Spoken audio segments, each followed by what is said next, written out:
आज के क्लास में हम लोग एक नए टॉपिक को और शुरू करेंगे। टॉपिक का नाम है स्टैंडर्ड यूनिट्स ऑफ मेजरमेंट। पिछली क्लास में यदि थोड़ा सा हम लोग बात करें तो हमने बेसिकली चैप्टर अपना स्टार्ट किया था motion and measurement of distance, जिसके अंदर हम लोगों ने ट्रांसपोर्ट का जो कहानी था यानी कि स्टोरी ऑफ ट्रांसपोर्ट हम लोगों ने ये डिस्कस किया था। उसके बाद फिर हम लोगों ने ये देखा था कि आखिर किस तरीके से हम लोग अपने एवरीडे लाइफ में मेजरमेंट का काम करते हैं ना। जैसे हमने आपको एग्जांपल दिखाया था टेलर किस तरीके से मेजरमेंट का काम करता है डेली, कारपेंटर किस तरीके से मेजरमेंट का काम करता है डेली।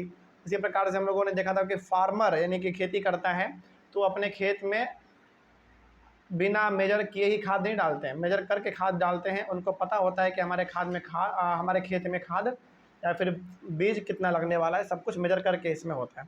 ठीक है, उसी प्रकार से हम लोगों ने फिर अगला पढ़ा था सब मेजरमेंट्स के बारे में। और आज हम लोग आगे बढ़ाएंगे अपने चैप्टर को और एक नए टॉपिक को डिस्कस करेंगे। टॉपिक होगा हमारा स्टैंडर्ड यूनिट्स ऑफ मेजरमेंट। चलिए इसमें हम लोग देखते हैं। पहला हम लोग इसमें बात करेंगे conventional methods of measurement. Conventional methods of measurement का मतलब है कि पहले के समय में लोग चीज़ों को मेजर करने के लिए किस चीज़ का इस्तेमाल करते थे। क्या बोला हमने कि पहले के लोग किसी भी चीज़ को यदि मेजर करना होता था यानी कि उसको नापना होता था, पता करना होता था कि कितना मीटर है, कितना लंबा है, कितना चौड़ा है, कितना गहरा है।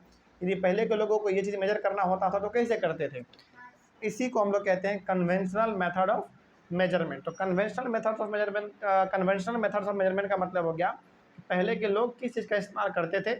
आज तो हमारे पास सब कुछ है ना। आज तो हमारे पास डिजिटल मीटर भी है, हम लोग आराम से पता कर लेते हैं। लेकिन पहले के लोग कैसे करते थे, वो 4 तरीका था। चारों तरीके के बारे में हम लोग एक एक करके जानते हैं। पहला है हैंड स्पैन। हैंड स्पैन में क्या होता था, length between the tip of the thumb and the little finger. Little thumb मतलब अंगूठा, अंगूठे से लेकर ये सबसे छोटा वाला जो उंगली है आपका, ये कितना लंबा है यानी कि इसका लेंथ कितना है, इसी को हम लोग कहते थे हैंड स्पैन। याद रहेगा, यानी कि जो सबसे आपका छोटा वाला उंगली है उसके टिप से लेकर जो आपका अंगूठा है इसके टिप तक का जो दूरी है इसी को हम लोग कहते हैं हैंड स्पैन, है ना। यानी कि पहले के लोग इस तरीके से भी मेजर करते थे कि आखिर कितना बार ये हो रहा है। तो इसको कैसे पता होगा आपको कि इसका लंबाई लंबाई चौड़ाई पहले लगाते ही नहीं थे पता, बस इसी से करते थे कि हाँ 5 बार है, 1 2 3 4 5 इस तरीके से। यानी कि लिटिल फिंगर का टिप और थंब का टिप इस तरीके से पहले वो लोग मेजर करते थे। जैसे मान लीजिए कि हमको ये टेबल को, ये जो टेबल का जो चौड़ाई है उसको हमको नापना होगा, तो कैसे नापेंगे, इस तरीके से 1 2 3, लगभग 3 हैंड स्पैन का है ना। इस तरीके से पहले के लोग मेजर करते थे। तो ये हो गया हमारा हैंड स्पैन। उसके बाद है क्यूबिट। क्यूबिट क्या होता है, देखो length between the tip of middle finger and elbow. Cubit का मतलब देखिए, एल्बो मतलब आपका ये कोहनी, एल्बो मतलब ये आपका कोहनी, यहाँ से लेकर आपका जो मिडिल फिंगर का टिप है यहाँ तक का दूरी को हम लोग क्या बोलते थे, क्यूबिट बोलते थे। मतलब कि ऐसे नापते थे हम लोग बेसिकली, 1 बार 2 बार 3 बार इस तरीके से। ओके, मतलब कि जो आपका कोहनी है यहाँ से लेकर आपका जो मिडिल फिंगर है इसके टिप तक के दूरी को हम लोग बोलते थे क्यूबिट। तो ये दूसरा तरीका हो गया पहले के ज़माने में मेजर करने का। ओके, तो ये दूसरा तरीका हो गया। पहला हैंड स्पैन में अंगूठा और लिटिल फिंगर इसका इस्तेमाल करते थे हम लोग हैंड स्पैन में, लेकिन क्यूबिट में हम लोग कोहनी से लेकर मिडिल फिंगर के टीप तक का इस्तेमाल करते हैं हम लोग। ठीक है ना, ये हो गया हमारा क्यूबिट।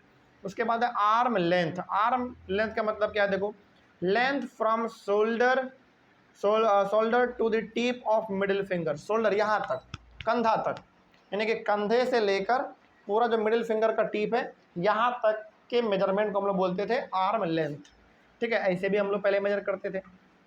उसके बाद है फुट स्टेप। फुट स्टेप के नाम से मालूम चल रहा है कदम बेसिकली।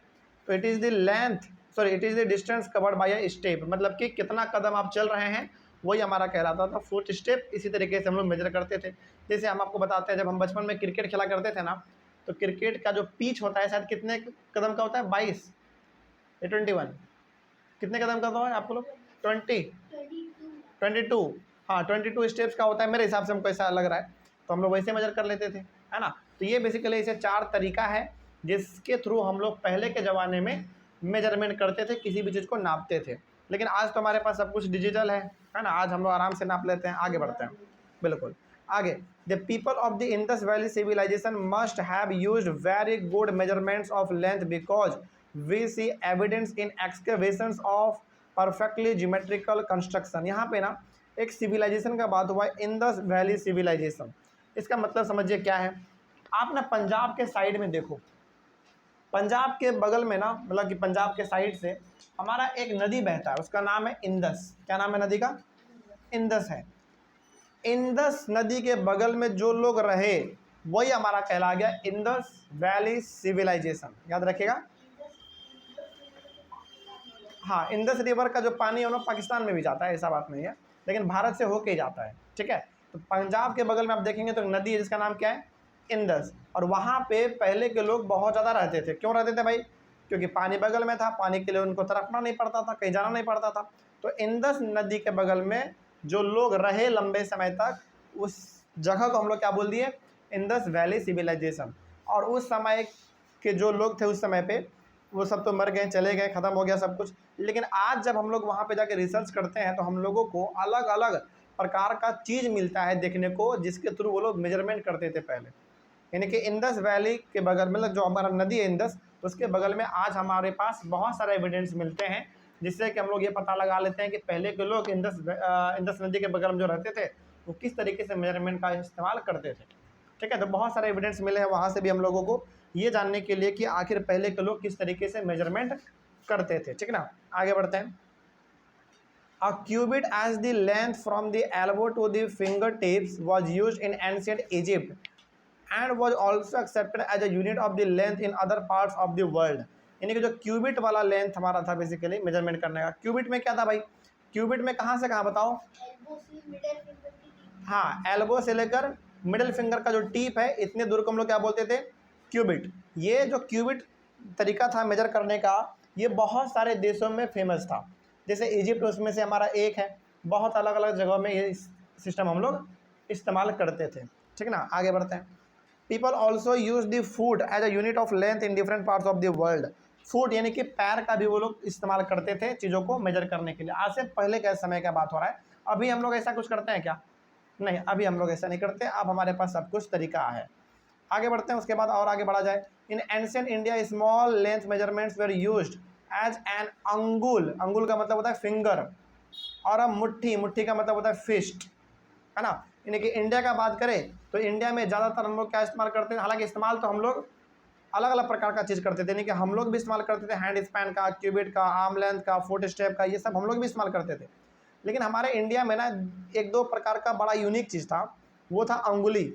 यानी कि अंगुली से भी हम लोग मेजर करते थे। सोचो, फिंगर से भी हम लोग मेजर करते थे, और मुट्ठी से भी हम लोग मेजर करते थे। एक मुट्ठी, दो मुट्ठी, तीन मुट्ठी, चार मुट्ठी, इस तरीके से मेजर करते थे हम लोग पहले। तो वो अनकाउंटेबल चीज होना जरूरी है। नहीं, ऐसा नहीं है।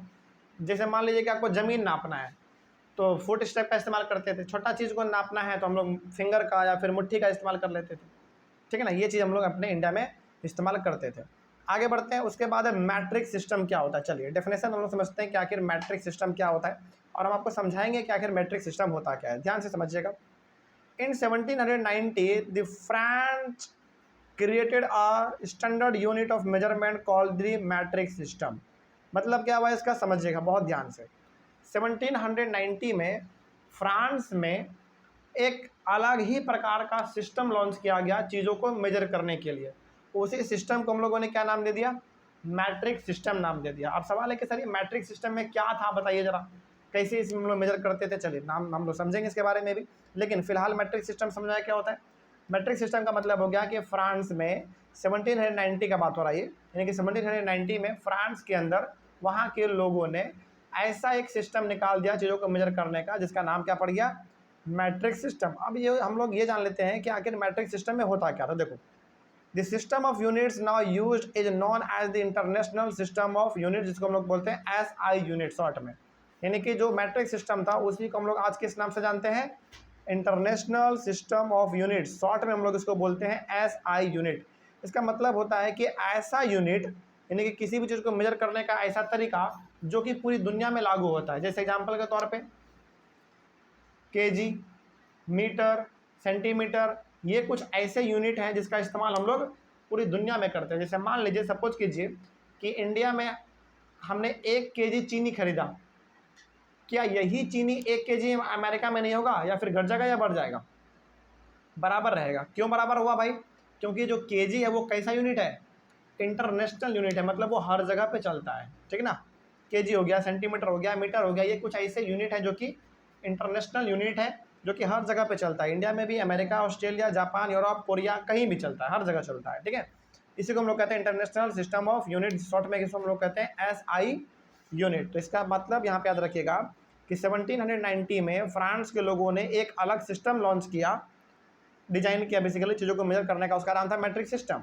लेकिन बाद में समय के अनुसार जैसे जैसे समय बदला, इसी मैट्रिक सिस्टम को क्या नाम दे दिया गया, इंटरनेशनल सिस्टम ऑफ यूनिट, जिसको शॉर्ट में हम लोग SI यूनिट बोलते हैं। आगे बढ़ते हैं। The SI unit of length is a metre. जैसे हम लोग बात करें किसी भी चीज़ को, यदि हम जैसे मान लीजिए कोई लेंथ है, मतलब लंबाई चीज़ है कोई, जैसे मान लीजिए कि सड़क आपका क्या होता है, लंबा होता है, वैसी बात है भाई। तो यदि लेंथ यदि हम लोग मेजर कर रहे हैं तो लेंथ का SI यूनिट क्या होगा, मीटर होगा। मतलब कि यदि आप सड़क वड़क नाप रहे हैं तो किस में नापिए, मीटर में नापिए। ये उसका हो गया, यानी कि सिंपल सा मतलब यहाँ पे है कि यदि आप लेंथ को नापते हैं, मेजर करते हैं, तो उसका SI यूनिट क्या होगा, मीटर होगा। मतलब कि मीटर में ही नापना पड़ेगा। हालांकि आप नाप तो किलोमीटर में भी सकते हैं, सेंटीमीटर में भी नाप सकते हैं, लेकिन एक सही तरीका क्या रहेगा, इंटरनेशनल लेवल पे मीटर रहेगा, है ना। तो किसी भी लेंथ को नापने का जो SI यूनिट है वो क्या है, मीटर है, ठीक है। आगे बढ़ते हैं। जैसे आगे बढ़ते, each metre is divided into 100 equal divisions called centimetre. इसको आप ऐसे भी याद रख सकते हैं कि 1 मीटर में कितना सेंटीमीटर होता है, 100 सेंटीमीटर होता है। इसको आप ऐसे भी याद रख लो, यानी कि 1 मीटर यदि कोई बोल रहा है तो इसका सिंपल सा मतलब है कि 1 मीटर में 100 सेंटीमीटर, ठीक है। आगे, H centimetre has 10 equal division call millimetre. अब देखो 1 सेंटीमीटर में भी 10वां हिस्सा है हमारा। क्या मतलब है इसका, सिंपल सा मतलब यहाँ पे ऐसे समझो, 1 मीटर में कितना सेंटीमीटर, 100 सेंटीमीटर, और फिर 1 सेंटीमीटर में फिर कितना मिलीमीटर, 10 मिलीमीटर, ठीक है ना। वही बात यहाँ पे लिखा हुआ है कि 1 मीटर इक्वल टू 100 सेंटीमीटर और 1 सेंटीमीटर इक्वल टू 10 मिलीमीटर, कोई दिक्कत। लेकिन हमेशा ध्यान रखिएगा सेंटीमीटर और मिलीमीटर या फिर किलोमीटर, ये सब हमारे लेंथ को मेजर करने का SI यूनिट नहीं है। फिर मेजर करने का क्या SI यूनिट है, मीटर है, ठीक है ना। लेकिन ये बात आप ये भी याद रखिएगा कि 1 मीटर में 100 सेंटीमीटर होता है, तो 1 सेंटीमीटर में 10 मिलीमीटर होता है। जैसे कि 1000 मीटर इक्वल्स टू 1000 किलोमीटर। नहीं, 1000 मीटर मतलब 1 किलोमीटर। नहीं समझे बात को, वही तो बोल रहा हूँ, हाँ बोलो। 1000 मीटर होता है, तो किलोमीटर से ऊपर कोई यूनिट है क्या? किलोमीटर से उतना बड़ा कोई यूनिट नहीं। किलोमीटर हमारे लेंथ का मेजर करने का सबसे बड़ा यूनिट हो गया, ठीक है। आगे बढ़ते हैं। उसके बाद, for measuring large distances we use a larger unit of length, it is called kilometre. कहने का मतलब क्या हुआ, यहाँ पे साफ साफ लिखा हुआ है कि लेंथ को मेजर करने का जो SI यूनिट है वो क्या है, मीटर है। लेकिन जब हम लोग बड़े डिस्टेंस को मेजर करते हैं तो वहाँ पे हम लोग मीटर का इस्तेमाल ना करके क्या करते हैं, किलोमीटर का इस्तेमाल करते हैं, क्योंकि वो थोड़ा सा ज़्यादा अच्छा रहता है। तो माइल को भी इस्तेमाल नहीं, माइल वाइल इसका यहाँ पे कोई यूज नहीं है। माइल का हम लोग इस्तेमाल इसलिए नहीं करते हैं क्योंकि माइल का इस्तेमाल भी बहुत कम होता है, पहला बात। दूसरा बात, ये हमारे SI यूनिट में भी नहीं आता है। माइल वाइल बहुत दूर का बात है, उसका वहाँ यहाँ तो जिक्र भी नहीं है उसका। तो कहने का मतलब सिंपल सा क्या हो गया, एक बार मोटा मोटी बताए आपको, तो हम लेंथ को मेजर करने का जो SI यूनिट है वो क्या है, मीटर है। और 1 मीटर में कितना सेंटीमीटर, 100 सेंटीमीटर, और 1 सेंटीमीटर में कितना मिलीमीटर, 10 मीटर, ठीक है ना। और यहाँ पे एक नया बात आपने सीख लिया कि जब भी, हालांकि लेंथ को मेजर करने का जो SI यूनिट है वो मीटर होगा, लेकिन जब हम लोग बड़े लेंथ को मेजर करते हैं, जैसे मान लीजिए पटना से लेकर दिल्ली तक का दूरी हमको पता करना होगा, तो क्या मीटर में तय करेंगे, किस में करेंगे, फिर किलोमीटर में करेंगे। तो कहने का मतलब यह है कि जब हम लोग बड़े लेंथ को मेजर करते हैं तो हम लोग मीटर इस्तेमाल ना करके किलोमीटर इस्तेमाल करते हैं। लेकिन SI यूनिट हमेशा क्या रहेगा, लेंथ का मीटर ही रहेगा। लेकिन जब बड़े लेंथ को मेजर करते हैं तो हम लोग क्या लिख देते हैं, किलोमीटर लिख देते हैं। अब ये मत समझिएगा कि बड़े लेंथ में किलोमीटर उसका SI यूनिट हो गया, नहीं। SI यूनिट हमेशा लेंथ को मेजर करने का क्या रहेगा, मीटर ही रहेगा। लेकिन बड़े लेंथ को जब हम लोग मेजर करते हैं तो किस में मेजर करते हैं, किलोमीटर में मेजर करते हैं, ठीक ना। और 1 किलोमीटर में बताओ कितना मीटर होता है, 1000 मीटर, ठीक है ना। इस तरीके से हमारा ये वाला टॉपिक कंप्लीट होता है। उसके बाद हम लोग डिस्कस करेंगे अपने नेक्स्ट क्लास में करेक्ट मेजरमेंट ऑफ लेंथ। इसको हम लोग अपने अगले क्लास में शुरू करेंगे। तब तक के लिए थैंक यू वेरी मच।